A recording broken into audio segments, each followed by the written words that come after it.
Le projet de loi mis en examen au cours de la réunion du Conseil des ministres de ce mercredi 20 mars 2024 porte sur l'approbation du contrat de partage de production Tilapia 2 entre d'une part le Congo représenté par la SNPC, Société nationale des pétroles du Congo, et la société Olive Énergie EEP et la société DMT Overwood d'autre part. Un projet de loi présenté par Bruno Jean-Richard Itoa, ministre des Hydrocarbures. Les projets de décret sont 10 au total, dont 4 concernent le fonctionnement et l'adhésion à la Caisse d'assurance maladie universelle. Des projets de décret présentés par le ministre d'État, ministre de la fonction publique, du travail et de la sécurité sociale Firmin Ayessa.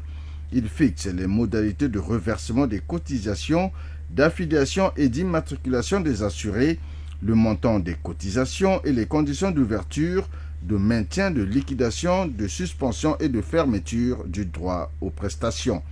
4 autres projets de décret introduits au Conseil des ministres par José Rodrigue Ngonuba, ministre de la Construction, de l'Urbanisme et de l'Habitat,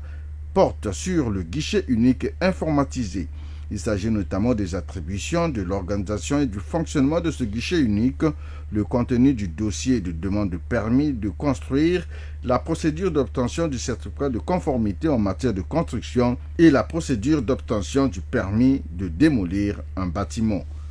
Par ailleurs, la convention de concession pour l'exploitation de la centrale hydroélectrique de Liousse dans le département de la Songa a fait l'objet d'un projet de décret présenté au cours de cette réunion, tandis que le ministre du Budget, des Comptes publics et du Portefeuille public, Ludovic Ngatié, a présenté quant à lui un projet de décret qui fixe les attributions et les modalités de nomination des gestionnaires des programmes et des dotations budgétaires ministérielles. Enfin, des nominations sont également prononcées à titre individuel au terme de cette réunion du Conseil des ministres.